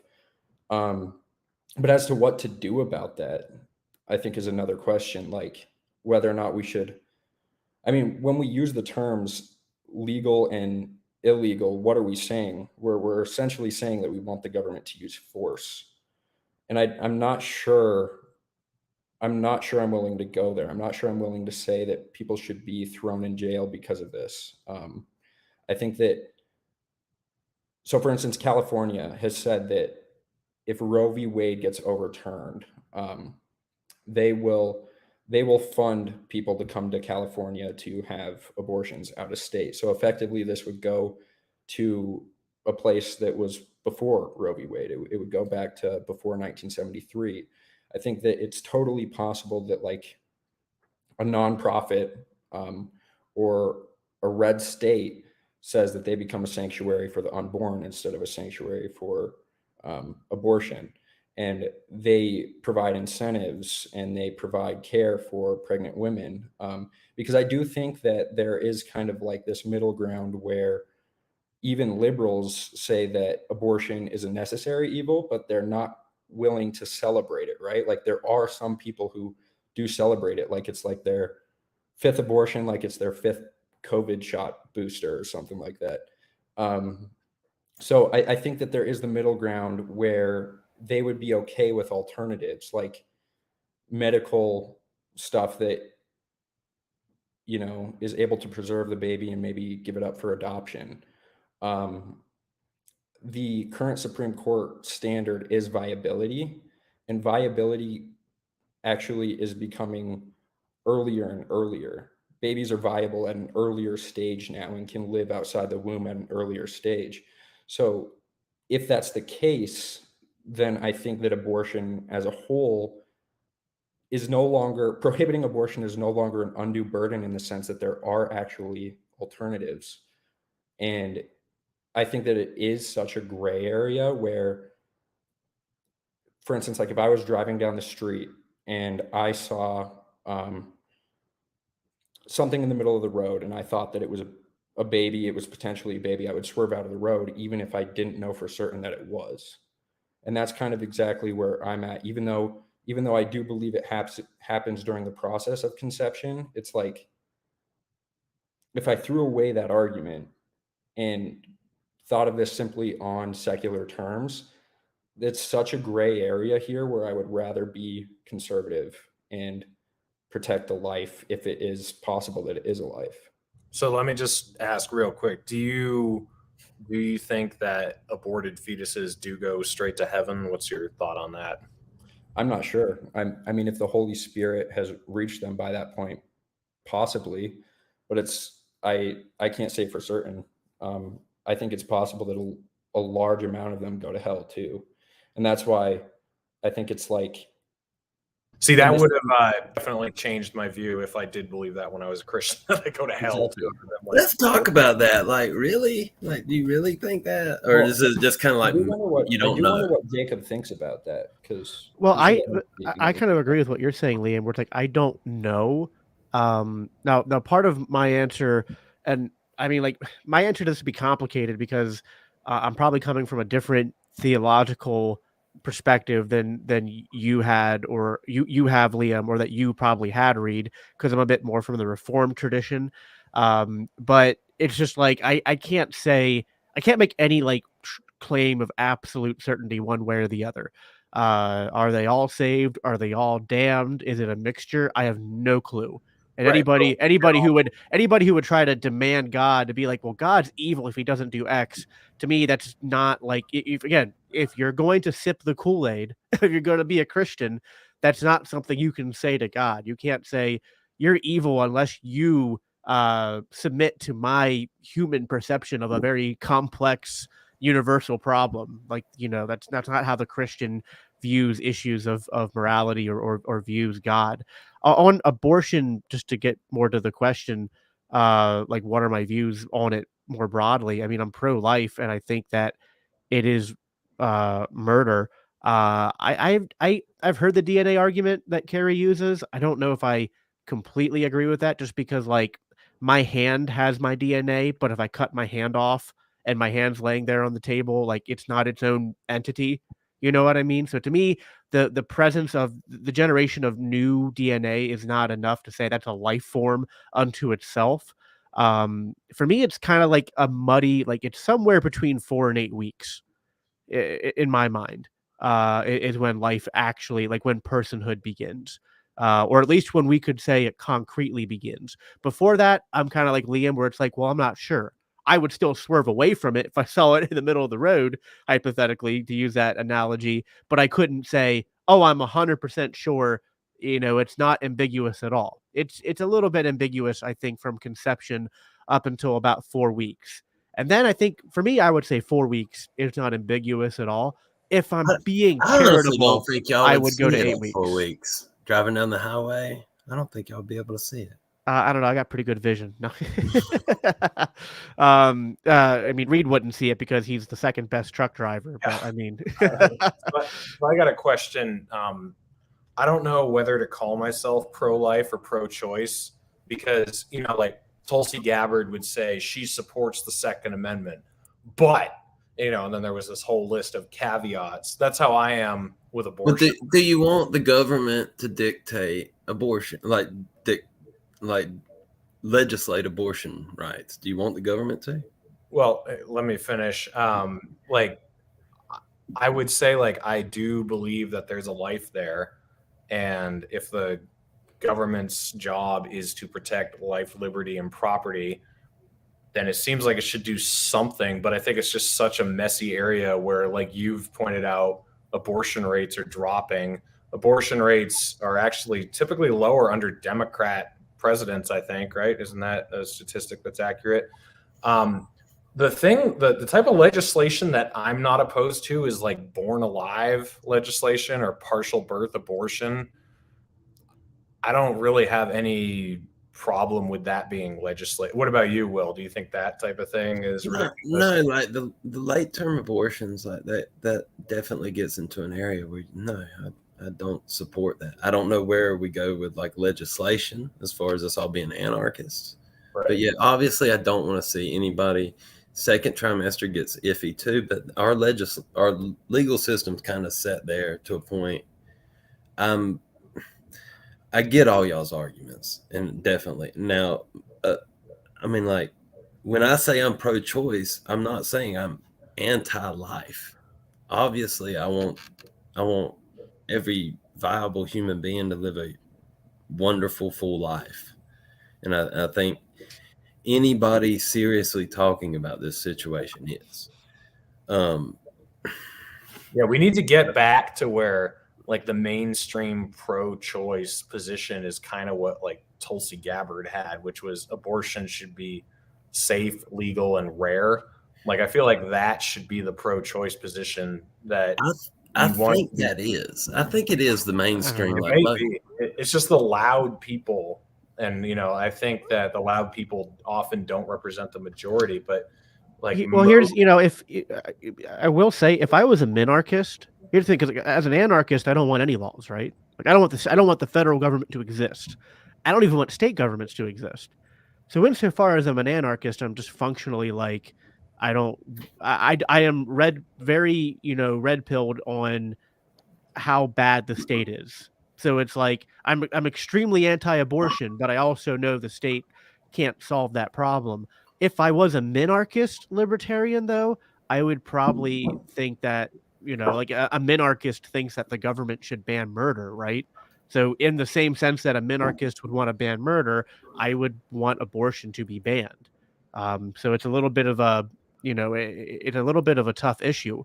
I will say, as far as a ANCAP society, obviously I don't want to advocate for the centralization of power to go around the world stopping abortions, but not in my covenant community is where I'll leave it as far as what I would advocate for. I mean, Well, because even in an what would you say when like someone has like a reasonable excuse? Would you say that? Like a medical issue? Like what- well, I don't. Yeah, I mean, to me, it's just so. If somebody has some kind of medical like there's something wrong with the fetus, and the fetus is either like it's causing a health risk to the mother before the point of viability, because if it's past the point of viability, then they don't abort it. They would just do an emergency C-section. You know what I mean? I'm not arguing viability. Yeah. So Past the point of just, I know viability. it's less for you and more like just anyone listening, just to, because some people are like, I just feel like some people are maybe don't think about that. It's just like, you don't need to do an abortion past, what is it, like 23 weeks or 24 weeks is like the earliest, I think. And they're pushing on that all the time. So like at that point, you don't need to do an abortion. You should at least try an emergency C-section and give it its best chance at living. Before that, before it, even if it's in that gray area, like if I was at like 20 weeks, I would think you should still do it. If it's like, I don't know, 12 weeks, and you have like an unviable pregnancy that's a health risk to the mother, to me, that's just like a no-brainer. It's just like the baby needs the mother to live, but the mother doesn't need the baby to live. So we're looking at a scenario where it's either they both die or one dies. It's just like to me, there's not really that's not hard to solve. It gets dicier though when people go like, okay, but what if they got Down syndrome, or what if they're only going to have 5 years to live? What if they're only going to have 12 days to live? I still think it's wrong in those cases, because if you are going to concede the ground that we can kill people based upon our us saying, well, that life that they're going to have isn't worth living, that is some dangerous territory to get into. That leads to some, that could easily lead to some pretty dystopian notions on the value of human life. But it's also some pretty dangerous territory to be like, we're going to force somebody to like to go full forth with a pregnancy that's going to be a severely handicapped child that's going to suffer for 10 years and then die of some horrible death. And that happens a lot. And it's like, I mean, what is better for like some it's horrible. It's a horrible situation. But I mean, like, but the other thing is like doctors get those things wrong all the time. So the other thing is like it's putting faith in doctors to be like, their assessment of a baby's viability based upon a 20-week ultrasound is to be taken so like seriously, to be taken as so concrete that we can then say this life, because of the supposed health problems it's going to have, that it's okay to kill it. Like I just think that's really dangerous territory. It's to not perfect, be getting into. But I trust that more than the mob. Like deciding what's moral, like or what's best for somebody, not necessarily. But I mean, even an anarchist society is going to at some point have like, I mean, in the same way that like society is going to tell people you can't go around killing people, you can't go around stealing from people. You know what I mean? Like again, this is not a victimless crime in my book. Like I'm with you as far as I don't want a mob going around telling people how to live when there's no victim. But when there's a victim, I'm not a no rules kind of anarchist. You know what I mean? Like I believe in order. I believe in rules. I believe in law even. I just don't believe in the state. I don't believe in the centralization, the monopoly of governance. But that doesn't mean I'm anti-law and rules. Like I don't want people to go around raping and murdering and stealing and stuff. I think what Will is saying is just that, correct me if I'm wrong, Will, but you're just saying like the mother and the doctor and the family have a better idea of what the circumstances than the city council or whatever local government has ended up dictating that. Is that kind of what you're saying? Or Exactly, man. I think it's best to choose, like, I think a woman and the child that they're carrying inside them is like, yeah, of course they're individuals, but they're together and linked up, and the woman has like the interests of that child and her. It's like, I think it's that woman should be much more in charge of that life than Okay. a So government. what's the difference between well, the people who know the best it's a private conversation between the mother and the doctor. How is that different from me and my wife saying that we could go upstairs and suffocate our youngest child right now because we think it's what's best for them or our situation? Like, what's the difference between those? Like, and I'm not saying this to be inflammatory. I don't see a difference at all. So if there is one, The child I need can you live, the child's born, like they're born. I do definitely so think so the value the value of human life is based upon either A, if you're inside a uterus or outside a uterus, or if you've traveled through a vagina at some point. I'm not saying like it's not worth it, but I would say that, like we said earlier, like viability outside of the mother when the child is at that point, like that would definitely, like I would say that is much more of a human being that we should protect rights of, less than like when we're talking 4 to 6 weeks, we're talking like heartbeat forming. We're talking like the very foundation of like, everything forming. There's a big difference. I'm not really taking a side on this yet. I'm kind of hearing this argument out, but you guys all know the story of Mice and Men. Yeah. When Lenny and the Rabbits. Yeah, Lenny and the Rabbits, like that scenario when he shoots him in the back of the head. Rabbit. Instead of letting the state deal with it, letting the guys chase him down and hang him, which technically is the right process to go through. Or in One Flew Over the Cuckoo's Nest, where what's his name? Chief, the main character, ends up smothering. I'm forgetting all these names now. These are all my high school summer reading list. But do you guys know that story? One Flew Over the Cuckoo's Nest. Isn't that Jack Nicholson's character? He smothers. I've never seen the movie, but yeah, I think it is. Yeah.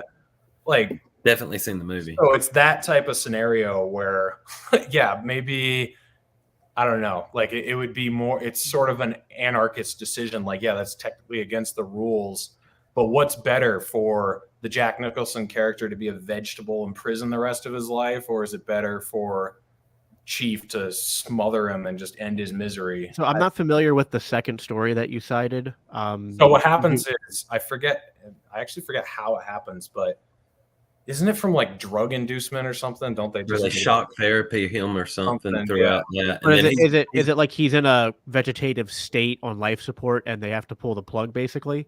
No, he's not. He just like is non-responsive. I think he would survive if he weren't plugged into something.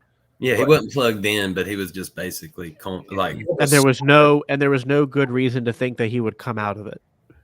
I mean, they're all crazy people. So. Chief was a big old giant Indian. I don't know. It's hard to say without knowing like the context. I mean, like I do believe so. Like this is similar to like, does the medical power of attorney or the family have a right to, like, if a loved one and this is fresh in my mind because I just went through this with my dad and we had to talk about this with my dad. Like, if he gets to a point where he's only living on machines and he's not even awake, or even if he did wake up, he would never be able to leave the hospital ever again. What are his wishes, and what would we want to do for him? I think is I understand those situations are hard, and those are situations where I think, yeah, we have to give room to the family to make the right decision for, what they think that individual wants. And everybody wants something different. Some people would be like, yeah, hey, even if there's a chance I might get better, do everything you can to keep me alive. Other people go, like if it doesn't look good and I'm most likely going to be either in a vegetative state in a coma the rest of my life, or even if I wake up, I'm stuck on a, ventilator or I'm stuck on dialysis or something the rest of my life, like it's not worth it. Yeah, we have to be sympathetic to people in those situations. But to me, it's just not those situations. I just can't draw a line from them to the situations, most situations that we're talking about when it comes to abortion, except the ones where it's like it's posing a threat to the mother, or other than that, like if the I guess there's a certain type of scenario where the fetus can be born brain dead. And so I guess if there was a way to know that in the womb, maybe, but then it's just a matter of what are the degrees of certainty you have in those medical determinations. It's So like if it's vague, I'm not okay with it. If it's like, oh, we're at least 90% plus sure this fetus is going to be born completely brain dead, it's basically it's basically dead just on the life support of the mother. You know what I mean? Like there are fringe cases that are extremely rare that like I'm not trying to say when those things happen, I want to treat those as murder. But we have to recognize those are fringe cases, and that's not what we're talking about. We're talking about the vast majority of abortions. So just one second, Will. I just got. I'm not going to say which family member it was, just for anonymity. But when I was like 16 years old, I think one of my family members, we were hiking together in Arizona, and we got to this place called Spud Rock, where there's just this giant rock. And he told me, Reed, if I ever get to the point that I'm in a vegetative state or I'm like incapable of living any sort of enjoyable life, I want you to push me off of this rock. And, like, I probably would never do that because, I mean, like, as quick as a death as it would be for him or whatever, like, it's still murder, and I would still have to deal with the fallout from doing that myself and all the emotional repercussions or whatever. But it's an interesting thought experiment, like with euthanasia, in general. Like, if somebody is in a point where they can't tell you that they would want to die, but you can tell, and you can tell it's like such a horrible situation. I don't know. It's just like an interesting thing to think about. Like, do you really want some outside governing source, whether it's the federal government or the state government or your covenant community? Like, if you actually know this person and you know what they would want, or if it's, I think this is kind of applicable with what Will's talking about. Like, if you know, or you're rather certain that it's going to be a case where this child is going to be born and it's going to be nothing but suffering for a couple years, and then the child is going to die, do you really want to put that person through this experience? And so it's easy to apply, kind of blanket rules like, no, that's wrong. No, it's always wrong to kill somebody. But, when you actually apply personal experience and personal relationship and inner family workings and understanding of the scenario, I think things do change. Like, I think that shooting Lenny in the back of the head was the right decision for, I forget what that character's name is, the guy who pulls the trigger, but like, that type of thing is technically averting systemic justice, or, I mean, it's technically murder, right? But is it still the wrong thing to do in that situation? I know this is like a crazy gray area, but I just think it's really fascinating to think about. And it's like it's not that I'm unwilling to concede that in a theoretical sense there are gray areas. It's just the issue is when we're talking about putting things into law, even if it's an anarchist market law or covenant community law, it's just like right. You But have here to be we're not talking law here. Like, we're yeah, talking, right. So it's like so if we're just talking in a moral sense, unless you have like near 100% certainty that someone's going to die or live in suffering for a little bit and then die, I'm really hesitant to justify it. Just because, again, it's like, I mean, think about how much we've learned through the past, 2 years of the cookie pandemic, and how much these medical professionals claim to know things and then they end up being wrong. And it's because of that, and how often medical assessments are wrong, because it's a very subjective practice. That's why I'm kind of, skeptical to be like, it's okay. because it's like, well, what if the doctor was just wrong? So that's where I'm coming from as far as at least the moral. It's like you have to be like, be able to demonstrate it beyond a shadow of a doubt, and then if you're wrong, the doctor should be held liable to be like, oh, hey, we found evidence that your doctor told you your baby was going to be born brain dead, and actually he was wrong. Like that doctor should be held liable for murder in that case, in my mind. Yeah, I mean, the biggest struggle that I have with this whole conversation is like what to do about it, because I think we would all like grant that we have the right to, so like we have the right to defend ourselves from people who are aggressing upon us, and we also have the right to call upon others to help defend us if that happens. So like for me, it's really hard to see if that analogy fits really well with abortion, and who the aggressor is in that situation, like whether or not we could forcibly defend a baby, whether or not someone could be imprisoned for it, or whether or not you would punish the doctor instead of the mother. And I think I lean more towards punishing the doctor and having him pay for the liability or something like that. And I think it really does come back to like, I'm not necessarily opposed to governance per se. I'm against the monopoly of governance. And I mean, for me, it's also a really tough issue from a Christian, because it's like, on one hand, I also grant that like these things will happen. And like, Yes. I think it was also Matthew. So it was Matthew where he essentially says like, you have been told that murder is evil, but cursing at people is essentially murder. It's like he essentially makes it a heart issue, right? And he says looking at a woman is adultery. So I think Christians, even when they jump to judge abortion, and people who get abortions should look at themselves. And I think that that's more the Christian argument that we. Oh yeah. I think it goes back to what Reed was saying. It's like when the messenger comes off terribly, like you push people away. And really, I think Christianity should be very forgiving, even in instances where we tend to want to be hesitant towards. Oh yeah. Well, and the other thing is, I mean, I feel like 90% plus of cases of abortion, I would not hold the women accountable for murder in the current society we have, because in most cases they don't think that that's what they're doing. I think that they're sort of like brainwashed through propaganda, through different institutions and stuff, and the culture to think that what they're doing is not much different than getting a epidectomy, basically. So it's like there's no intent there to do.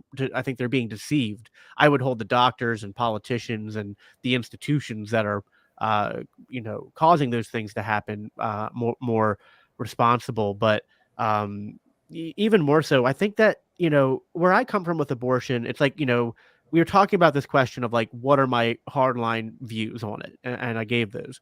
But my main strategy for abortion is really that prevention is better than cure. Insofar as like, I'm much more interested in just preventing people from wanting to get abortions than I am on trying to use any sort of, system of law, whether it be the state or whether it be market governance, to solve it. I think even market governance is not the best tool for solving it. It doesn't mean I think it would be immoral, but it's just that it's not maybe going to produce the desired ends that we want. And I think that the way to produce the desired ends that we want are to focus on, and Carrie Baldwin does a great job of this. You brought her up, Liam, on she did a debate with Walter Block on the topic of abortion, and I've had her on my show twice.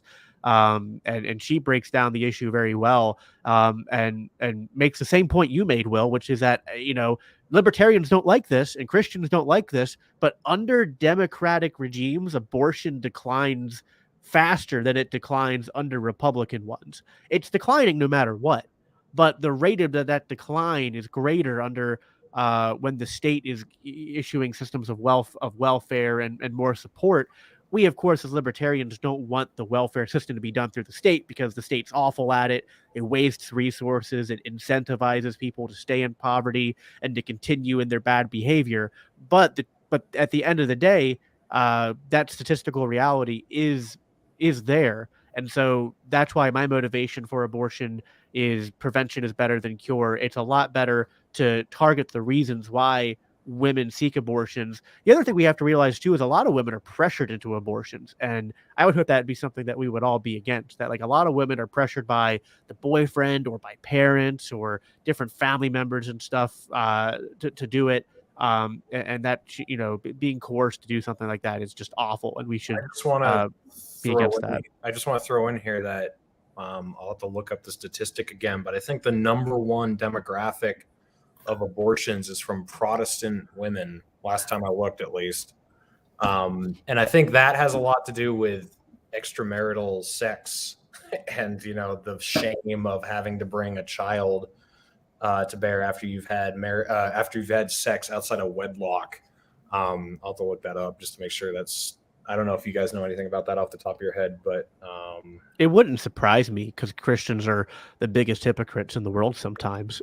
I mean, you know what I mean? It's like I used to joke when people would go after you, Reed, saying you hate Christians. I'd be like, hey, now nobody hates Christians more than I do. I mean, in the Christian church, especially the Western evangelical Christian church, you see some of the greatest hypocrisy that you see of any group. So I would not be surprised if evangelical women were leading, or at least a major group as far as the ones getting abortions.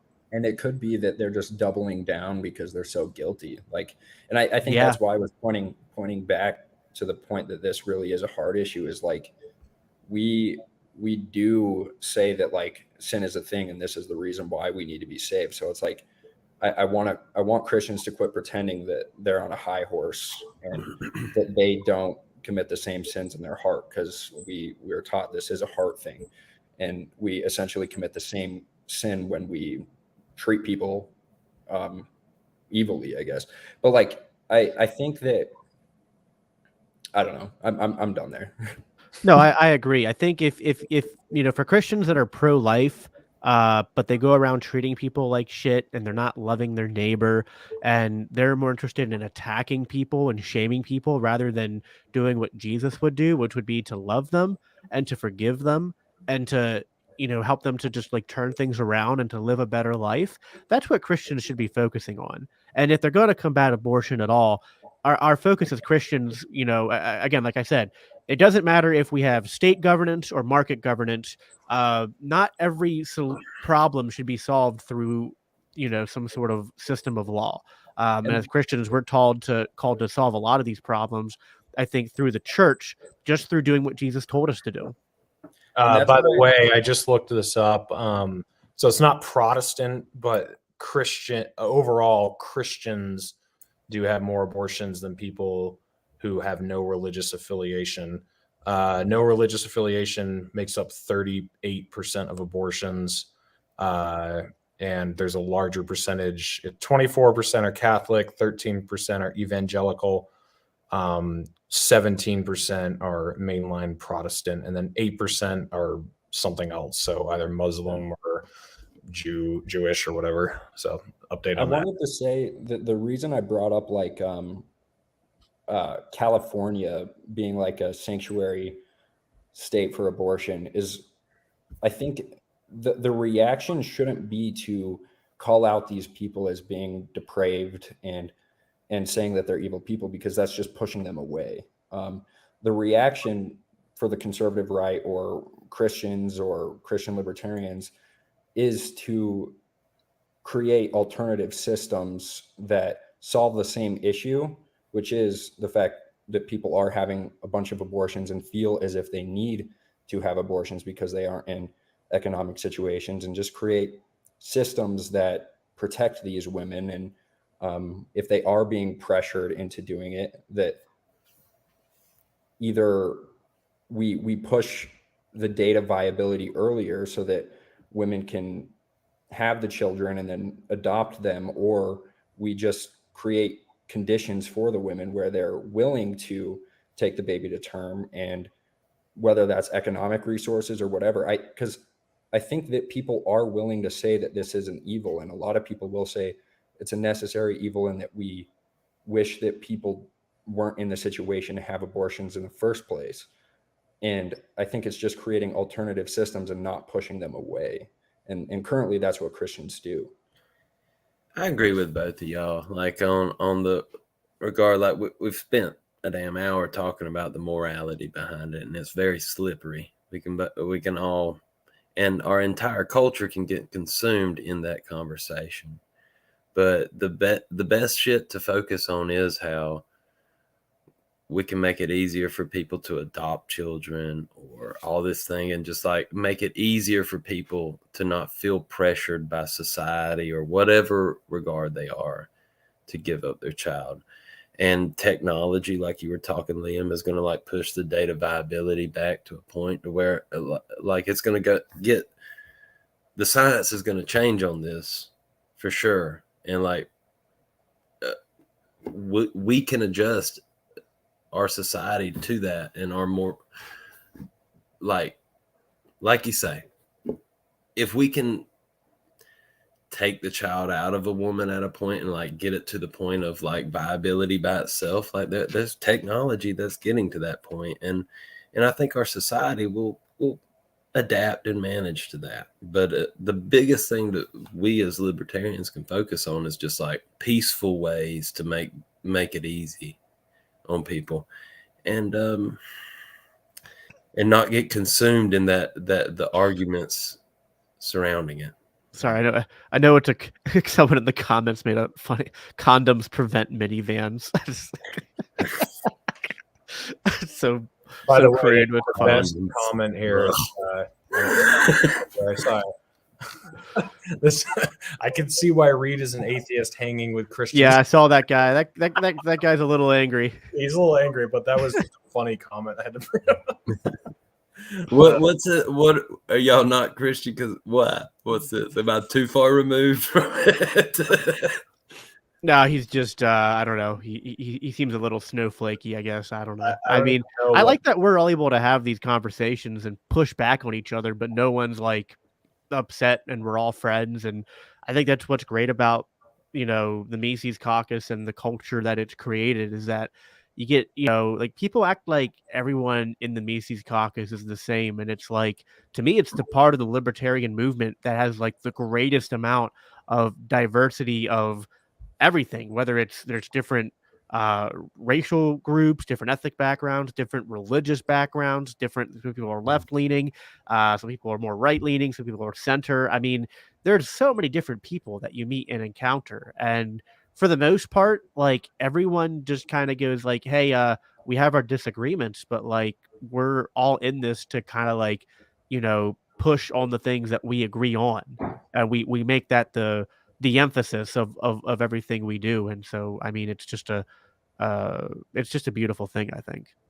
Yeah. We'll have to save Trump turning on Israel for the next one, because we're coming up on 2 hours already. But I just wanted to point out that we are all drinking Will Bell's Rabbit Eye Blueberry Wine. Will, I think you ought to make a toast for us all to drink to. Absolutely. Now, next time, you gentlemen got to get some glasses. Fuck that.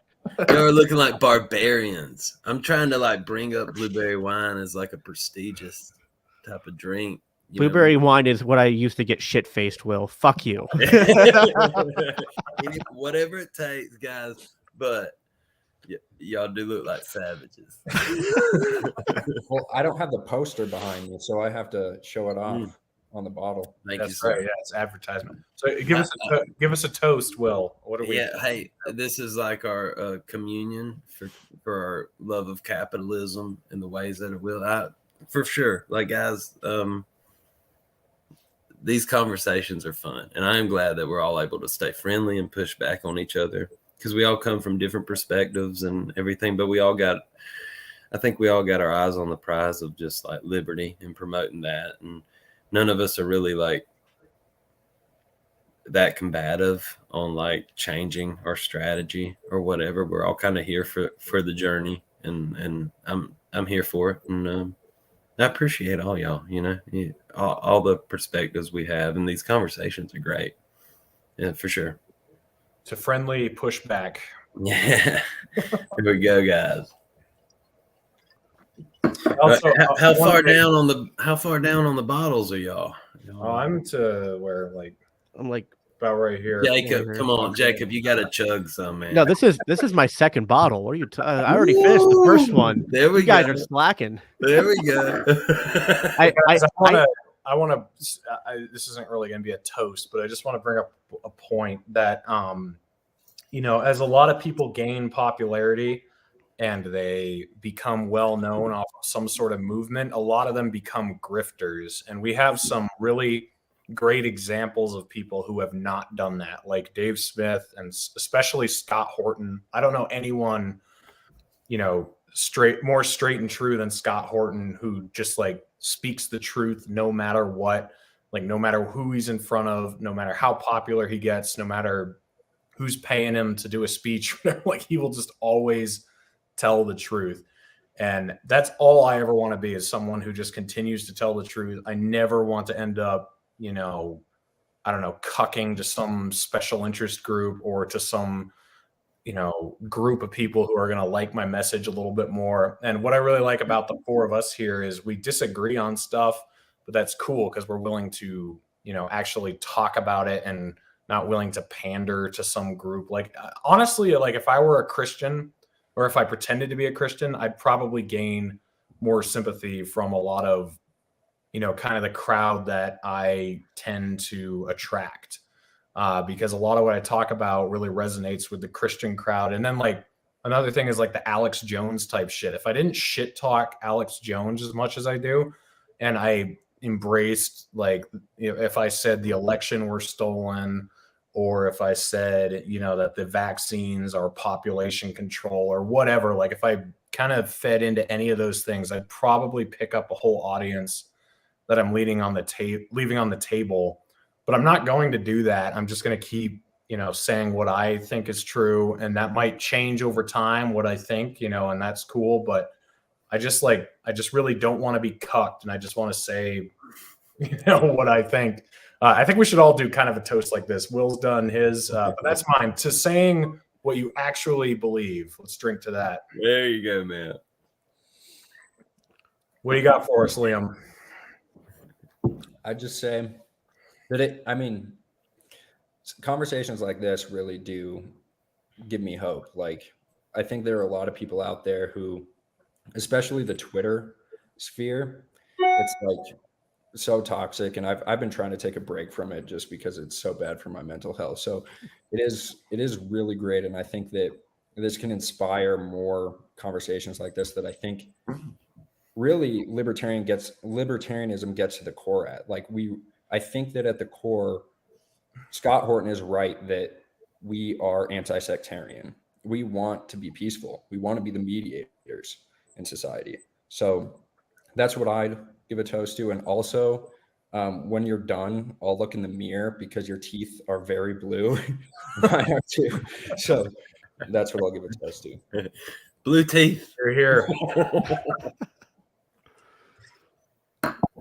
Yeah, so I definitely feel what you're saying, Reed. I feel like a lot of my followers have been hoping I would go that full paleo post-libertarian streak that a lot of Christian libertarians were, and it's I have some agreements with them in on some things, but in general, it's just I just hate dogmatism, and I think that's what unites us here, is that we hate dogmatism in religion, we hate dogmatism in philosophy, and I think we even would hate dogmatism in politics, and we just believe in the pursuit of truth and putting the truth above really anything else. And if there was a second virtue to what we're doing here, other than the pursuit of truth, it's just not taking ourselves too seriously. I think all of us just have that same kind of demeanor where we're opinionated assholes, but at the same time we also realize that we're capable of being wrong, and there's a lot of people in the liberty movement that aren't good at doing that. And so it's a lot more refreshing to talk to people who aren't so full of themselves and so dogmatic that you're not having a conversation with them, you're having a conversation with their ideology. and it's annoying. You know when you're talking to people like that and how like ungenuine they're being. Like you're not talking to them. You're not talking to people who are trying to form original thoughts. You're just talking to like, you know, like you might as well just be like reading the books that they read because they're just regurgitating things and not putting their own spin on it, not putting their own take on it. So, you know, that's what I like about all y'all. I think y'all try to be original and be authentic in the way you pursue things. And so to authenticity, that's what I'll toast to. To self-deprecation and the pursuit of truth, in other words. Yeah. All right. Well, that was a great episode as usual, guys. So Will, I think I remembered to put the link to your wine website in here, but just in case I forgot for the live viewers, tell them where they can find your wine. And you've been on another episode now. You've been on No Way Jose. And I know you're going to be on these guys' podcasts eventually at some point. So you're breaking into the podcast world. So tell us where we can get your wine and where we can keep up with what you're doing. Right on. RabbitEyeWine.com. That easy. Any of the social media, we're on that. And hey, if you're in Georgia, go to your local liquor store and ask for it. Because we're moving out, trying to push it. And if you're in the 37 states that we can ship to, check it out on the website and we'll ship it right to you. It's and that's all I got. All right, Liam, what you got coming up and where can people pay attention to you? Yeah, I've taken quite a big break with podcasts, but I'm coming out with another episode next week. And I'm going to be talking with a guy that I know from Montana who just got his PhD. And he's focusing in neuroscience on attention. And we're going to be talking about how the media manipulates attention and kind of if you're focusing on what they want you to focus on, there are so many other things that you're not focusing on. And I see that someone mentioned that I need to do a movie review again. I haven't done one in forever, but I know that the people that I did it with last time would love to review Justice League. So I'll get to it eventually. The Snyder Cut? Yep. Yeah, that'd be fun. It's an amazing movie. I loved it. Oh, we're gonna have to do a whole nother what? I'm not even gonna comment. We'll just leave it at that. All right, Jacob. Your silence speaks volumes, though. You can find me at Biblical Anarchy on Twitter, Daniel3 Biblical Anarchy on any major podcast thing, websites daniel318.com. And speaking of grifting, if you want to go to patreon.com/biblical anarchy, I'd be glad to take your tithes. Well, you're not corny and you have interesting things to say, so it's all good. Yeah, I got something going for me, I guess. Yeah, I've got a huge week coming up. Tomorrow is the 4 Horsemen, the 10th 4 Horsemen. So far, we've only had one of those shows redacted, which is pretty good, all things considered. Mike Rivero is going to be our 4th Horseman on Wednesday. I think it's Wednesday. I have Larry Sharp. He's probably running for governor of New York. So we'll be talking about that. And then next Sunday, Maria Farmer, one of the highest profile Epstein victims. She was the first one to report him to the FBI back in 1996. And then the FBI has lied about it and said that she never reported them. But then as information has come out over the years, the FBI had seized tons of evidence from Epstein properties and never said anything about it. So it's pretty much proven that at least that they knew about it and they never did anything about it. So I'll be interviewing her next weekend. So that's going to be very interesting. If you have not subscribed to the channel, please do so. You can see all the links in the description. Follow me on all those platforms because especially after I have Maria Farmer on, I'm sure that I'm going to start being censored even more than I already have. So follow me on Odyssey, follow me on Facebook, Instagram, Locals. I don't think I've added that LinkedIn yet, but if you just look for Reed Coverdale on Locals, you'll find me there. Doesn't Locals sound like it should be a dating website? Like that thing triggers the heck. Everyone's like find me on locals. It's like, is that like your OnlyFans? Like what is this? Every shit? time I think of that, yeah, for sure. It's just like Christian mingle, basically, same idea. So, but I love all you guys. Thanks for doing this. We'll do this again next month, and I will catch everybody on the next stream.